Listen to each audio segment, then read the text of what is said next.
11월 본문은 룻기입니다. 아까 부장 집사님께서 기도하실 때 롯을 언급하셨는데 롯 아니고 룻입니다. 네.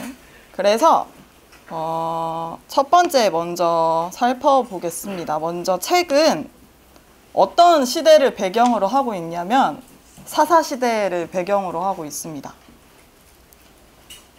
실제로 룻기가 성경 내에서 위치하고 있는 자리 자체가 여호수아, 사사기, 그 다음에 룻기, 그 다음에 사무엘 상하 이렇게 나오는 걸 볼 수 있는데 룻기가 사사기와 사무엘 상하를 잇는 가교 역할을 하는 그런 책입니다. 그래서 룻기가 4장밖에 안 되거든요. 분량이 굉장히 적어요. 역대급이에요. 그래가지고 짧게 제가 스토리가 어떤지 설명을 드릴게요. 실제로 룻기 이야기 자체가 이야기거든요. 그래서 그 이야기를 들려드리겠습니다. 이 요상하게 생긴 건 가계도입니다. 먼저 룻기에는 어떤 인물들이 나오냐면 나오미,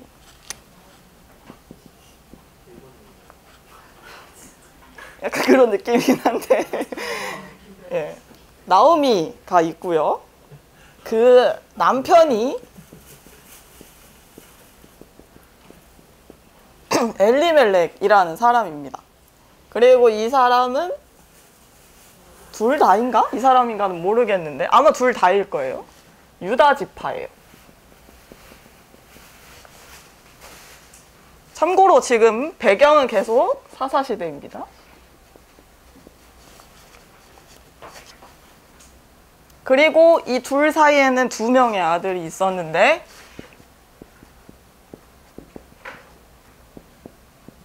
이름이 이게 맞을 거예요. 이 2명의 아들이 있고 근데 이때 이 사람들이 그래서 유다 지파의 땅인 베들레헴에 살고 있었거든요. 근데 갑자기 흉년이 들어요. 먹고 살아야 되잖아요. 그래서 모압 땅에 갑니다.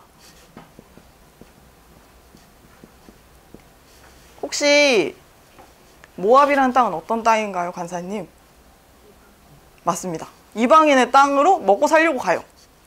근데 배경이 사사시대라고 생각하면 이해가 돼요. 그쵸? 그래서 그 땅에서 심지어 이방인 아내를 맞이하게 해요. 아들들한테. 뭐 누구의 그 뭔지 모르겠는데 갑자기 기억이 안 나는데 어쨌든 한 명이 오르바고 한 명이 룻입니다. 그래서 이제 행복하게 잘 살 줄 알았는데 갑자기 모압 땅에서 잘 살다가 남편이 죽더니 아들도 죽어요. 띠용. 그러면은 지금 이 가족에는 남은 사람이 나오미 하고 2 며느리밖에 없습니다. 근데 고대 시대에서는 여자는 사실 사람 취급도 안 해주잖아요. 그러니까 남자를 다 잃어버린 이 여자들은 재산을 다 잃은 거나 마찬가지였어요. 그러니까 요구할 수 있는 권리가 아무것도 없는 거예요.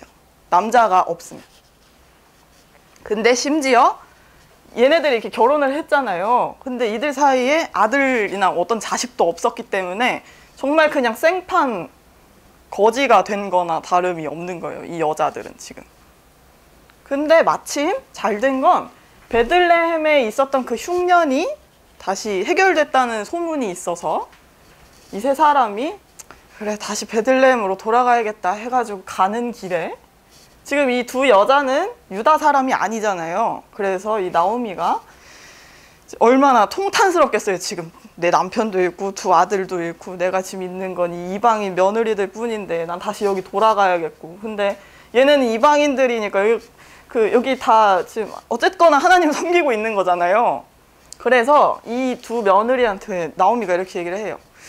나는 이제 아무것도 없어. 내 태에는 니들 줄 아들도 없고 그러니까 니들 갈 길 가. 이렇게 얘기를 해요. 그래서 오르바는 예 가겠습니다 하고 가는데 룻은 그 유명한 장면 아닙니다. 어머니의 하나님이 제 하나님이고 어머니 저는 계속 어머니를 따를 거예요. 이러면서 3번이나 한 3번 그렇게 계속 끈질기게 하니까 나오미가 결국 데리고 가요.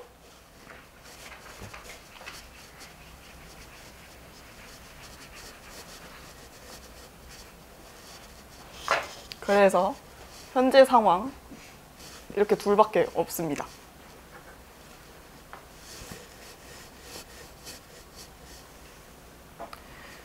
당연히 다시 베들레헴으로 돌아갔더니 동족 사람들은 나오미한테 이제 무슨 일이야? 뭐 이러면서 할 거 아니에요.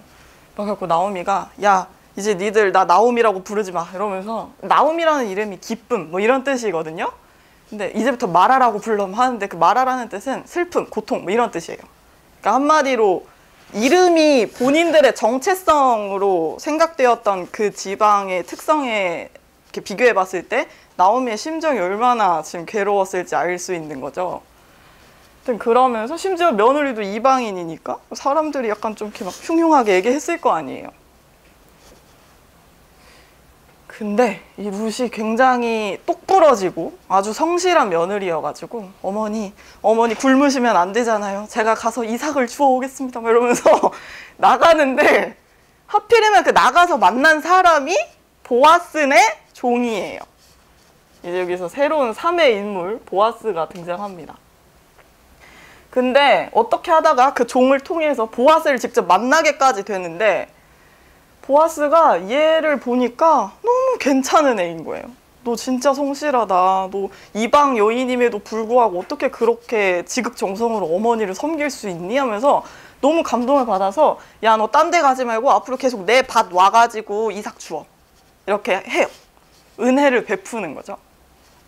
그리고 참고로 보아스는 이쪽 그 남자들 집안의 먼 친척이에요. 그리고 굉장히 유력한 사람, 돈도 많고 그런 사람. 그러니까 완전 신데렐라 스토리가 생각나는 거죠. 그래서 룻이 막 이삭을 한 보따리 가져다가 나오미한테 그날 밤 가가지고 저 이런 사람 만났는데요. 말하면서 이렇게 썰을 풀어요.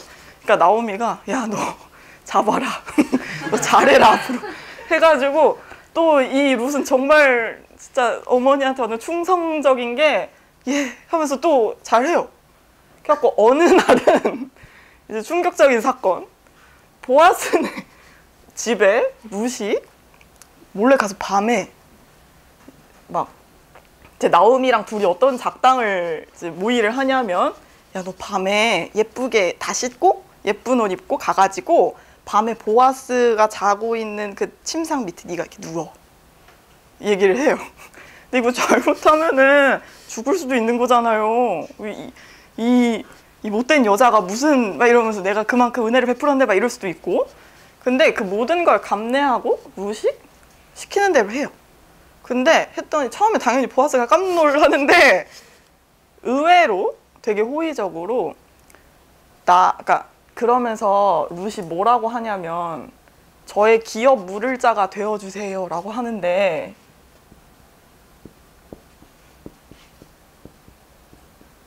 이때 이 기업 물을 자라는 개념은 율법에 나오는 개념이에요. 어떤 거냐면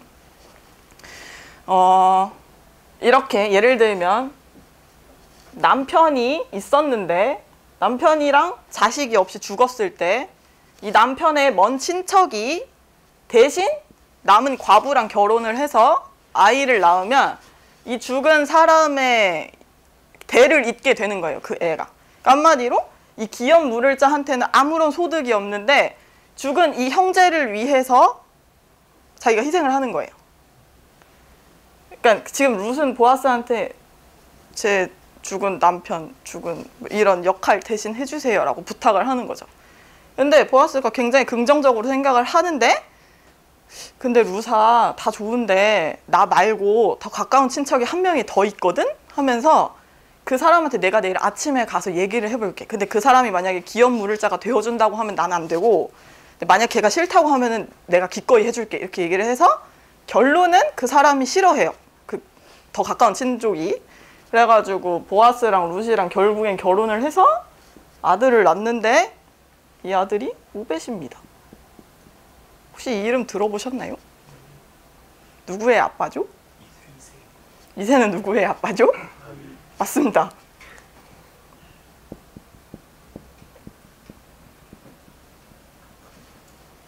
그래서 결론은 아무것도 없던 나오미가 룻이라는 아주 현숙한 여인을 만나서 아들이 생겼는데 심지어 그 후손이 다윗 왕이라는 그런 아주 아름다운 스토리입니다. 대충 그런 내용이고요. 그래서 책의 주제는 사랑과 헌신 그리고 섭리입니다.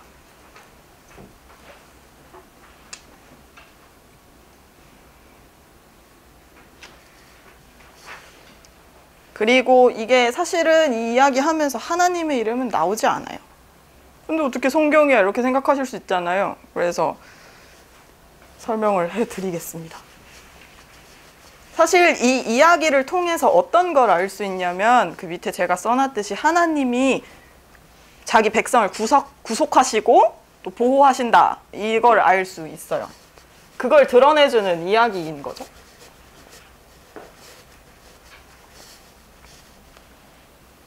다음은 책의 특징입니다. 네, 일단 빈칸을 채워놓고 더 부가적인 설명을 드리도록 할게요. 첫 번째 빈칸은 인애입니다. 인애. 이 책에서 주요 용어라고 할 수 있습니다. 제가 옆에 룻 1장 8절, 2장 20절 이렇게 써놨는데 1장 8절에는 무슨 단어가 나오냐면 네가 우리 가족을 선대하는구나 라는 표현이 나오고 선대. 2장에는 네가 나한테 은혜를 베푸는구나 해서 은혜라는 표현이 나옵니다. 그리고 3장에서는 인애라는 단어가 나오는데 이 세 단어가 원어로 봤을 땐 똑같은 거래요. 헤세드라는 단어인 건데요. 그 헤세드라는 단어가 어떨 때 쓰였는지는 제가 밑에 적어놨습니다. 이 인애라는 단어는 언약에 대한 충성을 의미합니다. 신앙적으로든 정세적으로든 무질서하고 혼란했던 시대에 룻과 보아스는 언약의 공의와 충성이 무엇인지 보여줍니다. 룻은 어머니 나오미한테 제가 어머니께 충성을 다하겠습니다 라고 약속을 하고 그걸 성실하게 수행을 하죠. 그리고 보아스는 룻, 너 맨날 우리 밭 와서 이삭 주워. 그리고 내가 할 수만 있으면 너의 기업 물을 자가 될게 라고 하고 실제로 약속을 지킵니다. 이런 것처럼. 그리고 또한 이 단어는 하나님이 자기 백성과 맺으신 언약 관계를 지키시는 모습을 설명할 때도 사용된 단어입니다. 그래서 여기서 저는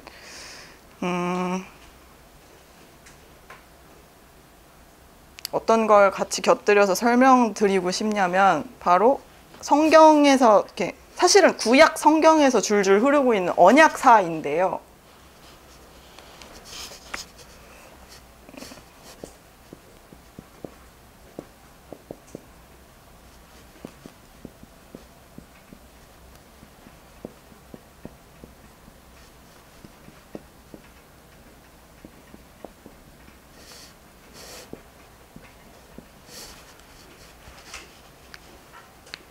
그러니까 구약 성경에는 사실상 우리가 보통 복음이라고 얘기하고 예수 그리스도라고 얘기하는 그 사람이 하루아침에 뚝 떨어지는 사람이 아니에요. 그러니까 역사적으로 다 이야기가 있기 때문에 그분이 메시아가 될 수 있는 거거든요.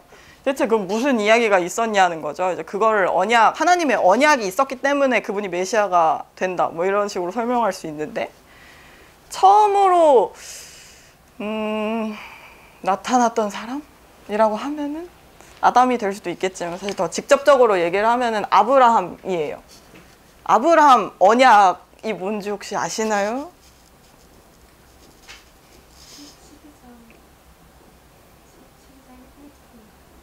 예, 그것도 있고 뭐 어떤 내용이죠?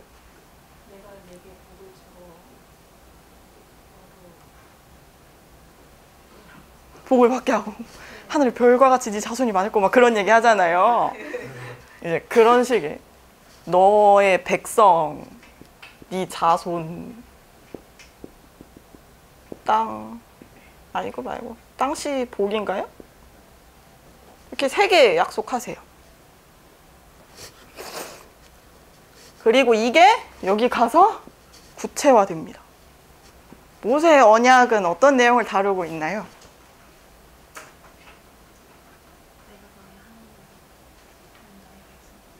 예, 맞습니다. 여기서 자손 줄 거야 라고 하셨잖아요. 자손이 생겨요. 이스라엘.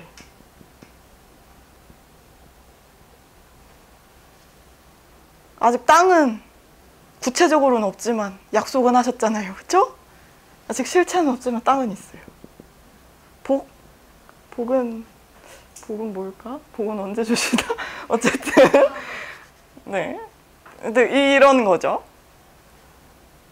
그러면서 하나님께서는 지금 어쨌거나 보이진 않지만 자기 나라를 구체화시키고 계시는 거예요. 이 언약사 속에서. 대신에 이때는 이제 율법을 주셨다는 게 조금 새로운 거죠. 나라가 있으면 나라를 다스리는 법이 있듯이. 그리고 다윗 언약에서 내가 너네 집 다윗 너네 왕조 멸망하지 않게 할 거고 네 이후의 자손이 진짜 막 계속해서 왕위를 계승할 거야. 뭐 이런 내용 하세요. 근데 이때 이 언약이 마치 너희 후대에 내가 메시아를 줄 거야 이런 언약으로 들려요. 그래서 이거는 왕? 다스릴 왕? 이스라엘을 다스릴? 이걸 확실하게 약속해 주시고 이후에 새 언약에서는 이제 주로 이거는 에스겔이나 예레미야서 이런 데 보면은 나오는 내용인데 이때 그러니까 다윗 왕조 이후로 그 남북이 이렇게 갈려가지고 진짜 완전 역사가 완전 엉키거든요. 둘 다 완전 유다는 좀 잘하는 것 같았는데 결국에는 이스라엘이나 남유다나 둘 다 우상 숭배해가지고 망해요. 막 포로로 잡혀가고 그러잖아요. 근데 그 막 아무튼 이스라엘 백성도 그냥 말도 안 듣고 계속 이방신 섬기고 바알 섬기고 계속 그러고 있는 거예요.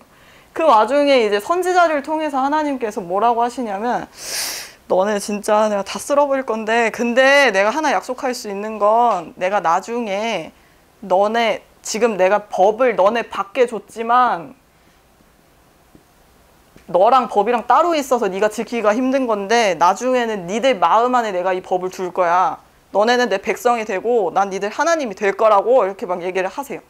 그리고 이 새 언약이 예수님을 통해 성취된 거고 성령님을 보내주신 거죠. 그래서 이 법이 생명의 성령의 법인 거잖아요.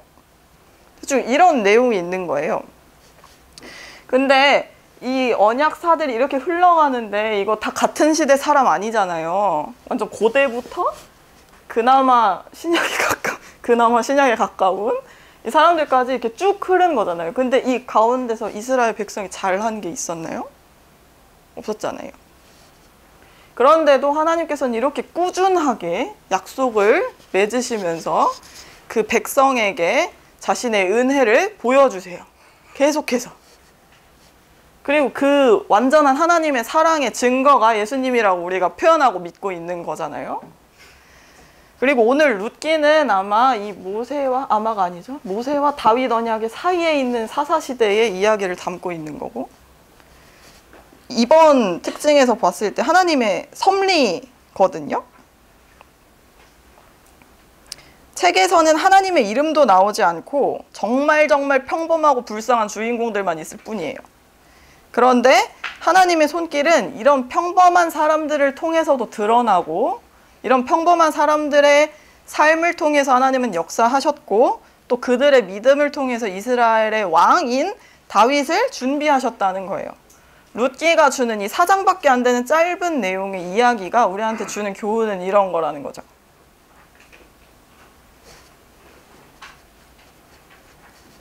그래서 밑에 보시면 책의 구조는 정말 간단합니다. 네, 참고하시면 될 것 같고요. 그래서 제가 준비한 질문은 올해도 벌써 한 달밖에 아니죠, 2달 남았죠. 이렇게 됐는데 한번 지난 10개월을 돌아보셨을 때 하나님께서 내 삶에 이렇게 개입하셨다, 내 삶 속에서 이런 하나님의 손길을 느꼈다라고 하시는 이야기가 있으신가요? 한번 있으시면 지금 옆에 계시는 2-3분끼리 한번 이야기를 나눠보시고 만약에 난 잘 모르겠어 하면은 지난 10개월 동안 하나님께 내가 감사할 만한 일은 어떤 게 있었는지 한번 나눠주시면 좋겠어요. 저는 그래서 이거 개관 준비하면서 룻기를 한번 읽었는데 저는 약간 거기에 초점이 맞춰졌던 것 같아요. 하나님의 섬김은 우리의 몸을 입고 나타난다. 그러니까 하물며 하나님의 사랑도 예수님의 몸을 입고 나타나셨는데 우리가 결론은 이웃사랑이긴 하지만 우리가 하나님의 사랑을 안다고 하고 이웃을 사랑해야 한다고 얘기하면서 사실 우리는 우리 몸으로 이웃을 섬기는 거에 있어서는 좀 낯설게 느낄 때가 되게 많은 것 같아요. 그래서 보아스의 섬김을 통해서 룻이 살아났고 룻의 섬김을 통해서 나오미가 희망을 얻었던 것처럼 여러분들도 여러분의 삶을 통해서 여러분 주변 사람들이 하나님의 사랑을 느끼고 또 희망을 받을 수 있었으면 좋겠습니다. 그래서 내일 지빌스는 만약에 이걸로 하신다면 지빌스 시간에 아예 룻기를 같이 읽으시는 걸 추천드려요. 되게 짧고 쉽기 때문에 그렇게 조언들도 어려워하지 않을 거예요. 네, 그렇게 하시면 될 것 같아요. 네, 부족한 개관 들어주셔서 감사합니다.